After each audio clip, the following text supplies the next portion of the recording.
जय शिवाय सतत नमः प्रकृते रुद्राय नियतां प्रणतात्मतां सर्वमङ्गलमाङ्गल्ये शिवे सर्वार्थसाधिके शरण्ये त्र्यम्बके गौरी नारायणे नमोऽस्तुते देहि सौभाग्यम् आरोग्यं देहि मे परमं सुखं रूपं देहि जयं देहि यशो देहि दिशो देहि ओम श्री मात्रे नमः अवधूत चिंतन श्री गुरुदेव दत्त सद्गुरुनाथ महाराज की जय जय जय रघुवीर समर्थ. आज 6 ऑगस्ट 2026. काल आपण अन्नस्य यशसे नमः या मंत्राचे अध्ययन केले. जीव पशूंचे रूप व अन्नाचे यश हे भगवतीच्या भोक्तृ व भोग्य शक्तीचे आविष्कार कसे आहेत ते आपण काल जाणून घेतले. आज आपण स्त्री सूक्ताच्या 11व्या आणि 12व्या दिशेमध्ये देवीचे मातरम हे नाव आलं आहे. प्रियम वाचयमी कुले मातरम पद्मवाहिनी अशी 11वी दिशा उत्तरार्थ आहे. यातील मातरम मध्ये मा हा मूळ धातू इथं गृहीत धरला आहे. मागे आपण 3ऱ्या रुचेतील मा या पदाचे निरीक्षण केले. त्यात ओम माये नमः या मंत्राचा अभ्यास आपण केला आहे.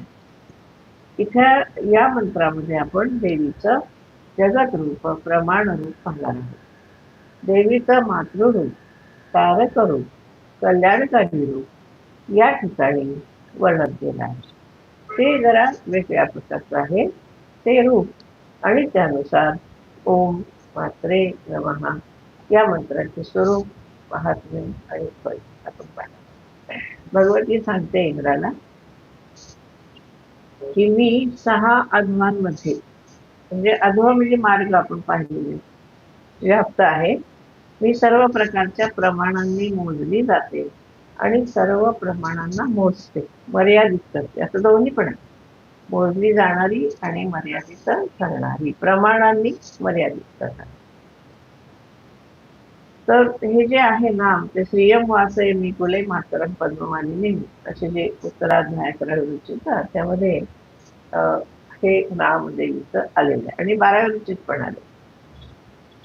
तर आपण मागच्या वेळी जेव्हा बघितलं तेव्हा मा हे जे धातू आहे त्याचं मिमाती निमित्ते असं रूप धातू तो घेतला होता. त्यामध्ये लक्ष्मीला ओळखण्यासाठी न्याय वैशेषिक दर्शनाने दिलेली प्रमाण कशी उपयोगात आणता येतात ते आपण मागच्या वेळी पाहिलेलं आहे. तसंच लक्ष्मी देखील प्रमाण प्राणीमात्रांची कृत्य कशी मोजते याचा उल्लेख पण केला. आता इथं लक्ष्मीने आपल्या मोजण्याच्या आणि मोजल्या जाण्याच्या क्रियेचा उल्लेख मातरम या पदाचं स्पष्टीकरण करताना पुनश्च केला आहे. आणखीन पण आहे ते आपण पुढे पाहणार आहोत. आणखीन जो वेगळा अर्थ आहे तो पण पाहूया आपण. तर लक्ष्मी असे सांगते की मी षडध्वानामध्ये व्याप्त आहे.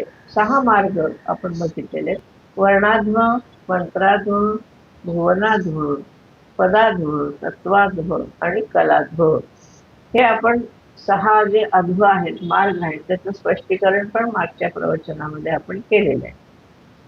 त्या ठिकाणी देवीचं नित्यपुष्टा हे रूप प्रकट केलंय. त्यामध्ये तिची ही 6 अध्व दाखवलेली आहेत. या श्लोकामध्ये काय आहे तर देवीचं जगत रूप आणि प्रमाण रूप मांडलेलं. कारण तिच्यापासून जगत निर्माण झाले म्हणून ते तिचं पाल्य आहे.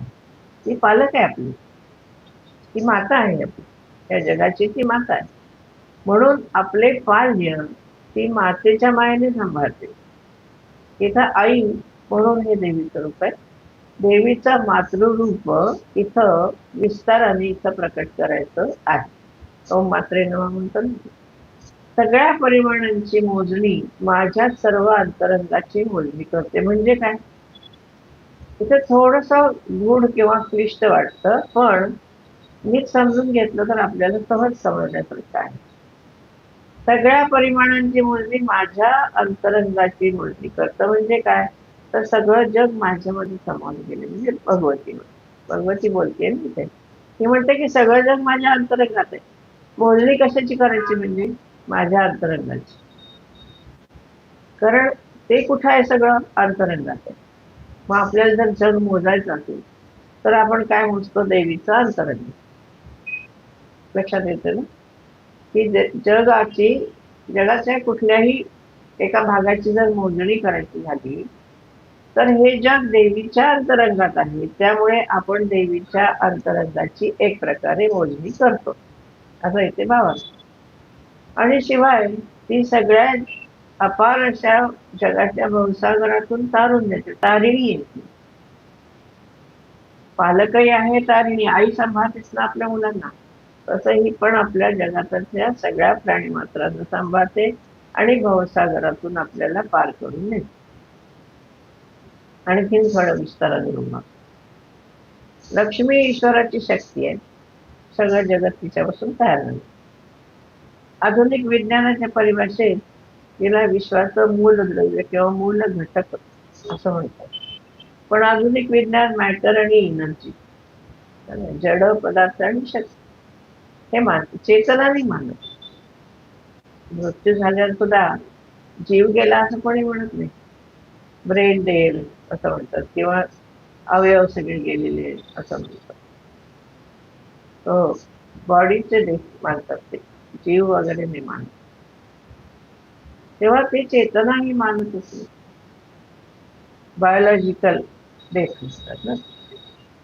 पण इथं लक्ष्मी जर आपण मूलद्रव्य मानलं तर ते कसं आहे? लक्ष्मी चेतन आहे, जड नाही, चित शक्ती आहे. असा आतापर्यंत अनेक वेळा आपण चित शक्तीचा उल्लेख केलेला आहे. तर चित शक्ती, चित मध्ये काय आहे? ज्ञान, ज्ञानशक्ती आहे, इच्छाशक्ती आहे, क्रियाशक्ती आहे, त्यामुळे ती चेतन आहे. आता चेतन द्रव्यापासून, चित शक्तीपासून आपल्या शास्त्राकडून, म्हणजे आपण जे आता शास्त्र पाहत आहोत त्याप्रमाणे जड आणि चेतन दोन्हीची निर्मिती स्थावर जंगम आहे. जड आहे, चेतन दोन्ही निर्माण झाले.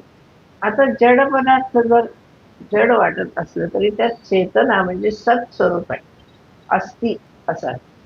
आता हे टेबल जड आहे पण ते आहे ना, त्यामुळे अस्ति, त्याचं अस्तित्व आहे.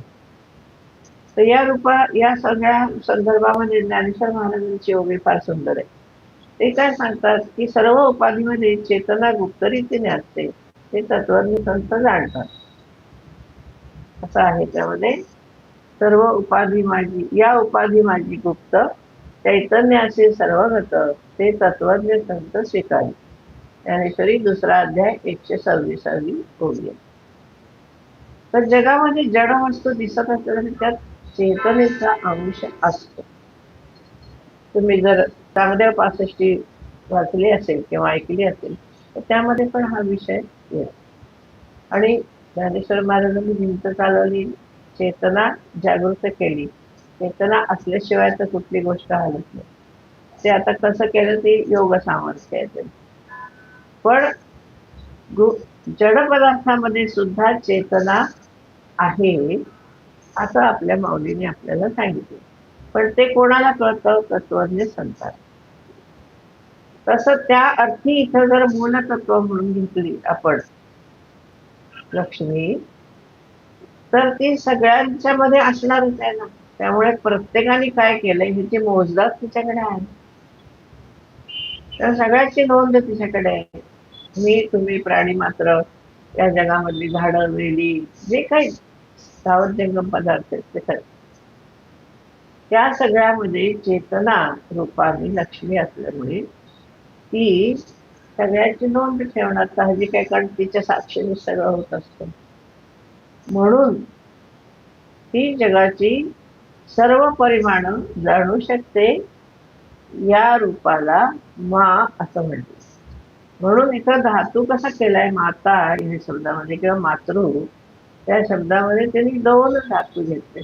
एक मा माती निमित्ते, 3 उपमोजणी, आणि तरती तारणे, तरुण जाणे, प्रथम गण परस्मैपद, या धातूचं प्रायोजक रूप इथे घेतलं. प्रायोजक रूप जे आहे तारयती, तरतीचं रूप काय घेतलं? तारयती. तारयती प्रयोजक रूप इथं घेतलेलं. म्हणजे कुठे ग्रामरचं इथे मोडतोड नाही अजिबात केलेली. सगळे आतापर्यंतचे आपण मंत्राचे अर्थ बघितले ते सगळे नियमाला धरून केलेले आहेत. व्याकरणाच्या नियमाला धरून ही सगळ्या केलेली दिसते आपल्याला सगळ्या पदांची. तसं मा आणि त्रु असे दोन धातू घेतले. मा म्हणजे मोजणारी आणि त्रु म्हणजे चालन करणारी, प्रयोजक.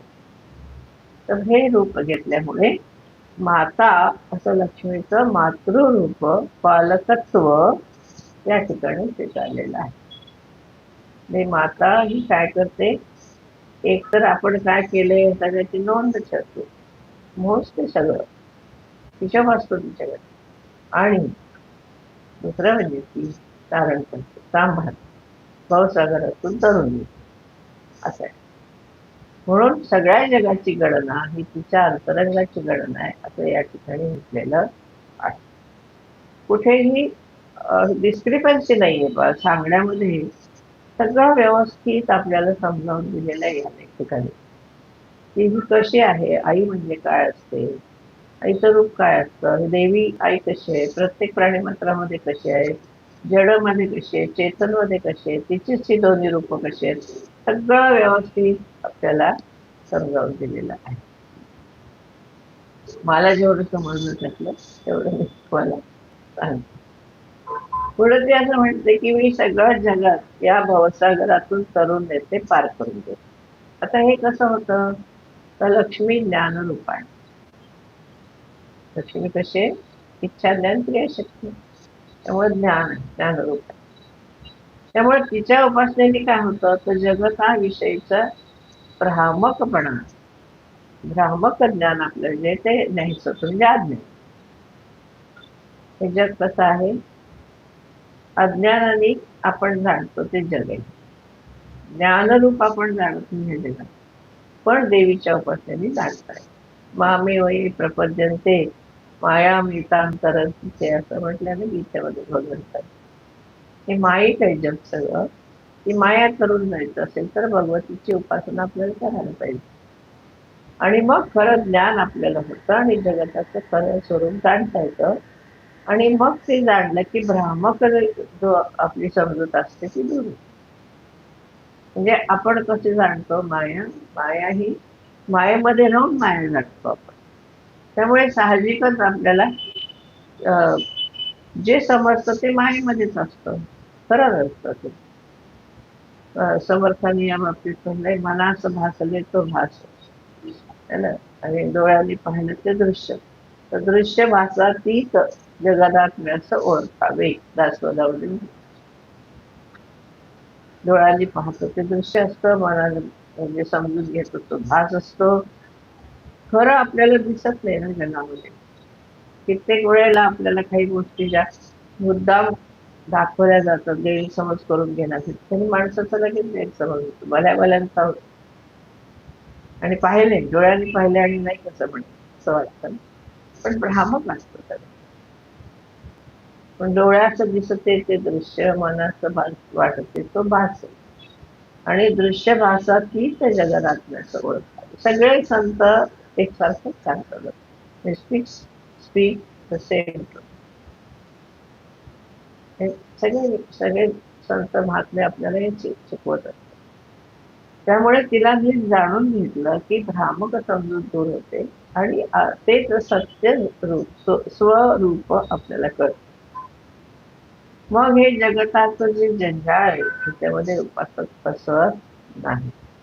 म्हणून या ग्रंथामध्ये लक्ष्मी तंत्रात म्हटलंय की मायेचा निराश होऊन सम्यक ज्ञान प्राप्त होते, त्याने सर्व आपदा नष्ट होतात, सर्व संपत्ती म्हणजे मुळात आत्मश्री मिळते. श्लोक असे आहे, विधूय निखिला माया सम्यक ज्ञानम समष्टुते, सर्वां संपदमाप्नोति धुनोति सकलापदः.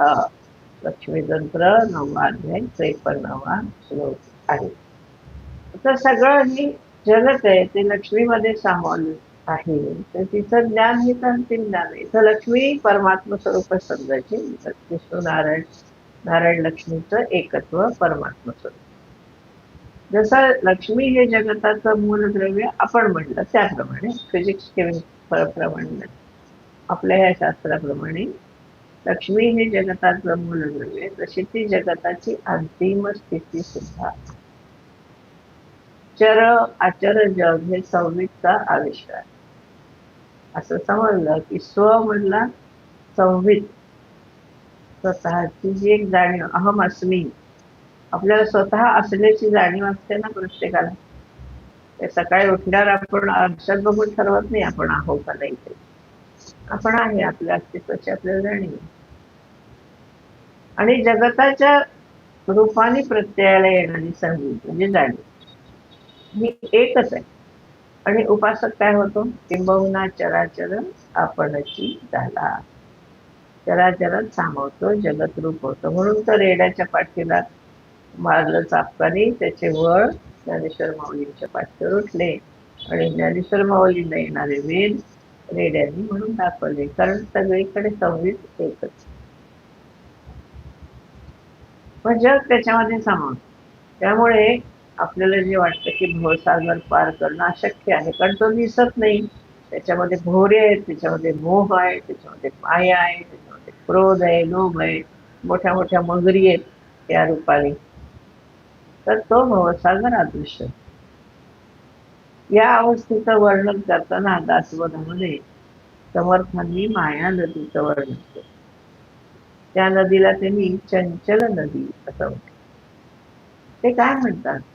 अचंचळात चंचळ नदी निर्माण झाली, अधोमुखाने वाहू लागली, पण तिला कोणीच पाहिलं नाही. या नदीचा उगम पाहायला गेलं तर नदीच गुप्त होते असं ते म्हणतात. बघूया आपण. चंचळ नदी गुप्त गंगा, स्मरणे पावन करी जगा, प्रचित रोकडी पहा. ते प्रचिती देतात, रोकडी प्रचिती देतात, तुम्हाला दाखवत असते हे बघा हे असं आहे. अन्यथा नव्हे, केवळ अचंचळी निर्माण झाली, अधोमुखे बळे चालली, अखंड वाहे परी देखली नाही कोणी. श्रीराम. उगमा पलीकडे गेले, उगमा पलीकडे गेले, तेच परतून पाहिले, तव ते पाणी साठले, काहीच नाही. श्रीराम. दासबोध 11 7 ते 2 21 असे त्या ठिकाणी त्यांनी म्हटले. तेव्हा ते नाहीच आहे ती, पण आहे असं भासतं. आणि तो भास नाहीसा करणं हे या सगळ्या शास्त्राचं मुख्य त्यांचा हेतू आहे, प्रयोजन आहे शास्त्र.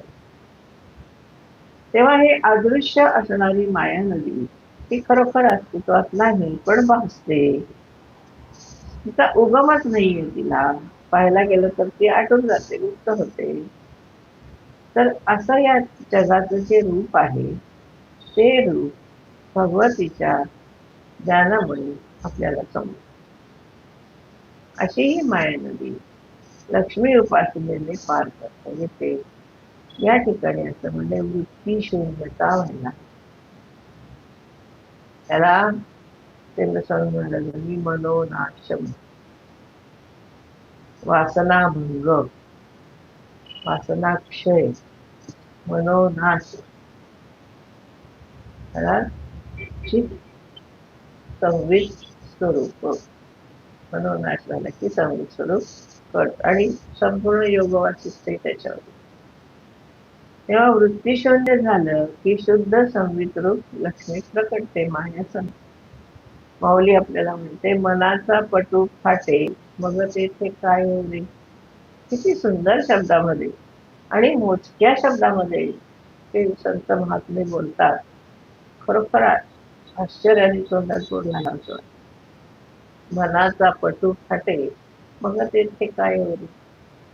अगदी माऊली बोलताना असं अंगावर शहारे असं ते शब्द आपल्या पुढे येतात. तेव्हा ही माया नदी ही लक्ष्मीच्या उपासनेने पार करता येते. पुढे लक्ष्मी असं सांगते, प्राणीमात्रांमधील सर्व दोषरूपी समुद्र मनोरूप होडीतून पार करून जा. फार पोएटिकल आहे हे पुस्तक. ज्ञानेश्वरी वाचताना जेवढा आनंद होतो की नाही आपल्याला, तसा हा ग्रंथ वाचताना सुद्धा आनंद होतो. असं काव्यात्मक सगळं सांगितलं. दोषरूपी समुद्र, मनोरूप होडी, त्यातून पार करून जातो. आणि मेघरूप झालं की त्या पाण्यामध्ये अखिले जण भिजून टाकतात. इथे मेघरूप. आता यामध्ये देवीचं तारक रूप. प्राण्यांच्या मनामध्ये अनेक दोषांचं भांडण असतं, आपल्यामध्ये आहे. त्याला तिने दोष समुद्र असं म्हटलं. या दोष समुद्रामध्ये मन बुडून गेलेलं असतं. पण अशा दोषी माणसाला सुद्धा देवी तारते. पाल्याचा वाल्मिकी ती कशी तारते, तर ती मनरूप होडी जी आहे ना, त्यातून ती दोषांना पार करून येते. आपण मनरूप होडी दोषामधून प्राण्यांना ती बाहेर काढते, तारून येते. कारण ती आई आई आपल्या दोषी मुलाचा द्वेष करत नाही, तर त्याला प्रेम देऊन सुधारण्याचा प्रयत्न करते. लौकिक जगात आई नेहमी यशस्वी होते असं नाही, मुलं ऐकत नाहीत. काय काय लहानपणापासूनच जरी त्यांना शिकवलं तरी काही मुलं अशी असतात की ती बिलकुल ऐकत आणि मग पुढे त्यांना पोलिसांचा मार खावा लागतो, तुरुंगामध्ये जावं लागतं, समाजकंटक बनतात. पण लक्ष्मीचं तसं नाही. लक्ष्मी आई असली तर ती आपल्या सामान्य लौकिक आईसारखी अल्पशक्त नाही, तर ती सर्व शक्तिमान आहे आणि तिचं प्रेम आहे जगावर. त्यामुळे तिचा प्रभाव प्राणी मात्रांच्या मनावर आहे. त्या प्रभावामध्ये ती मनोरूप थोडी तरतीच घडू देत नाही. म्हणजे उपासक दोषी असला तरी तिच्या उपासनेने तो शुद्ध होतो, स्वतःला त्या गर्तेतून वर काढू शकतो. पुढे लक्ष्मी म्हणते की जेव्हा प्रलय होतो तेव्हा सगळीकडे पाणीच पाणी होतं. आपल्याला माहिती, पुराण ऐकले असतील, वाचले असतील, तर प्रलयामध्ये सर्व जग जलमय होतं असं सांगितलं. तर त्याच्यामध्ये पृथ्वी कधी कधी बुडायला लागते, पण ती बुडू देत नाही. का? स्वतः जलरूप आहे. आपण बघितलंय सरस्वती रूप. भगवतीचं सरस्वती रूप मागच्या एका मंत्रामध्ये आपण पाहिलं. तर ती पृथ्वीला बुडीच नाही, कारण ती जलरूप आहे. त्यामुळे ती तरंगत ठरते पृथ्वीला.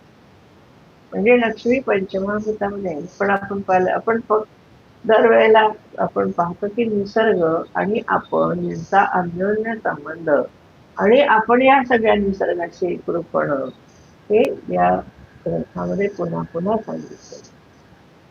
जे पंचमहाभूतामध्ये आणि श्री सुक्तामध्ये लक्ष्मीची जलरूप अशी स्तुती आहे, पृथ्वीरूप अशी स्तुती आहे. ती आर्द्र आहे, गंधद्वार आहे, पाणी तीच आहे, पृथ्वी तीच आहे, सगळं जग. त्यामुळे सगळे दोष तिला ज्ञात असतात सगळे.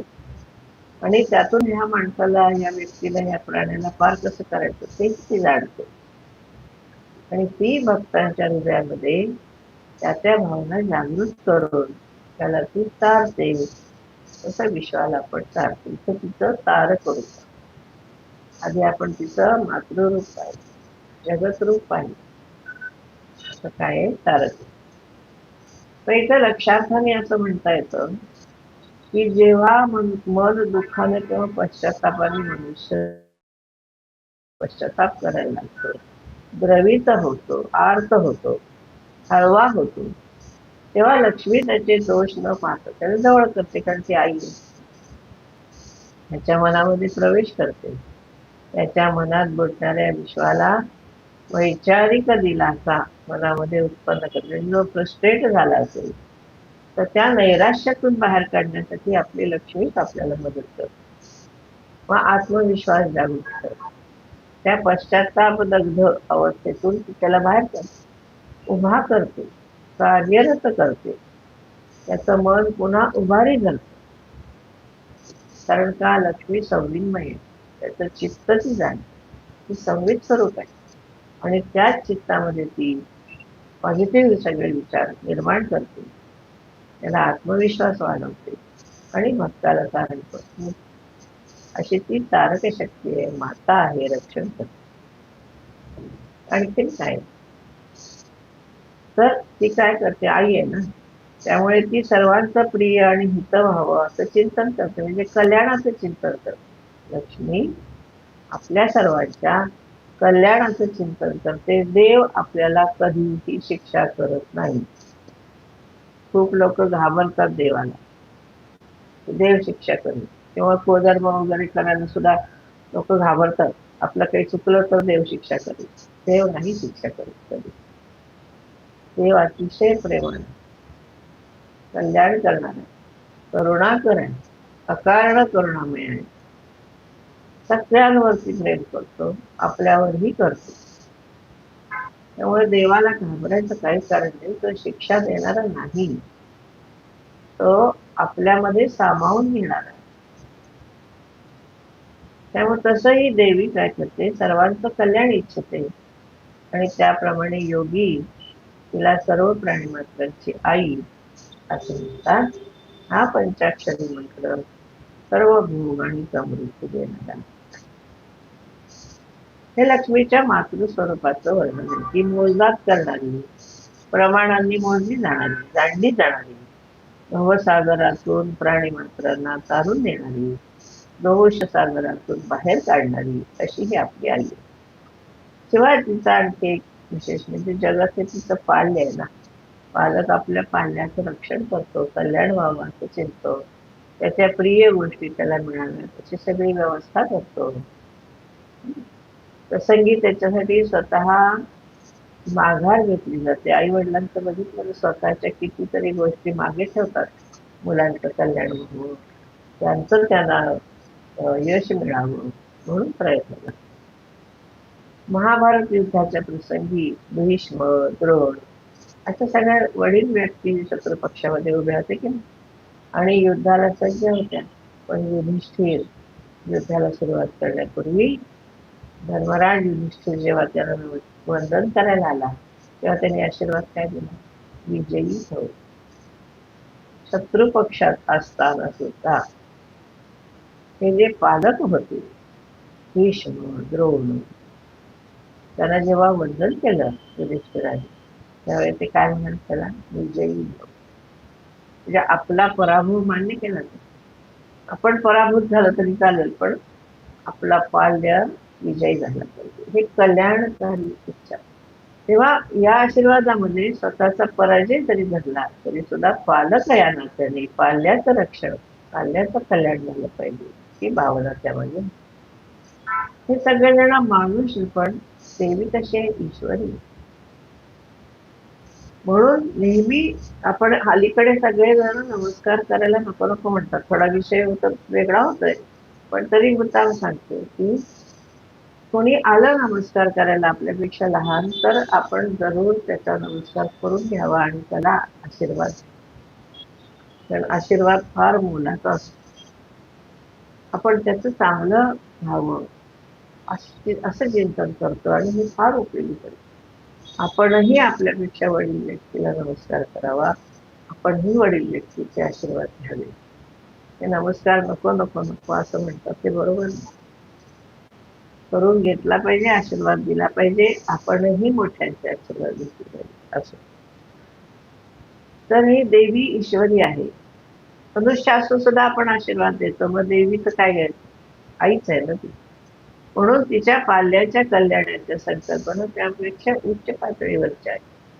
म्हणून या श्लोकामध्ये लक्ष्मीने ह्या सगळ्या संकल्पना सांगितल्या. ती म्हणते की मी सर्व प्राण्यांचे प्रिय व हित चिंतन करते आणि त्याप्रमाणे करते सुद्धा.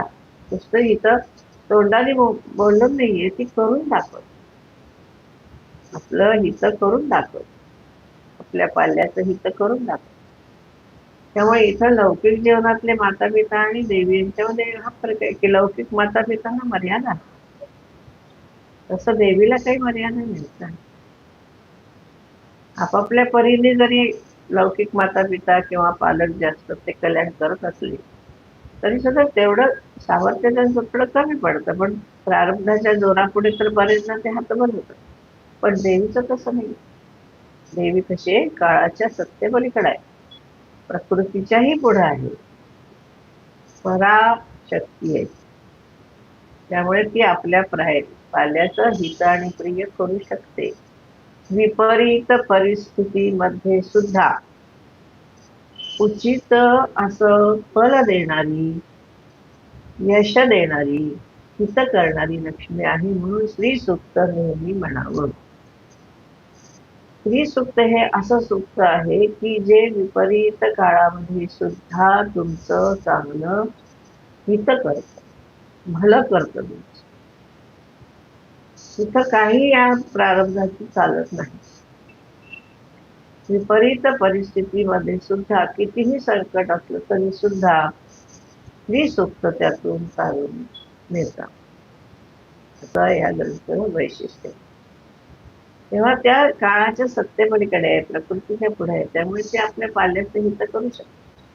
तिच्या कार्याला मर्यादा नाही. त्यामुळे तिला योगीजन काय म्हणतात, प्राणी मात्रांची आई. देवी सर्व प्राण्यांची जननी आहे, माता आहे. म्हणून या मातृ या नावापासून ओम मात्रे नमः हा 5 अक्षरी मंत्र तयार होतो. हा मंत्र तारणारा आहे. त्यामुळे पाल्याच्या साहजिकच सर्व इच्छा पूर्ण करते, भवसागराच्या पार नेते ही देवी. त्यामुळे या मंत्राच्या जपाने उपासकाला सर्व प्रकारचे उपभोग आणि समृद्धी आईची मायाला थोडक्यात.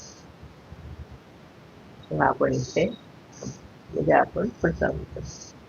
सर्वे भवन्तु सुखिनः, सर्वे सन्तु निरामयाः, सर्वे भद्राणि पश्यन्तु मा कश्चित् दुःखभाग् भवेत्. ओम शांती शांती शांती. हरि ओम. श्री गुरुभ्यो नमः.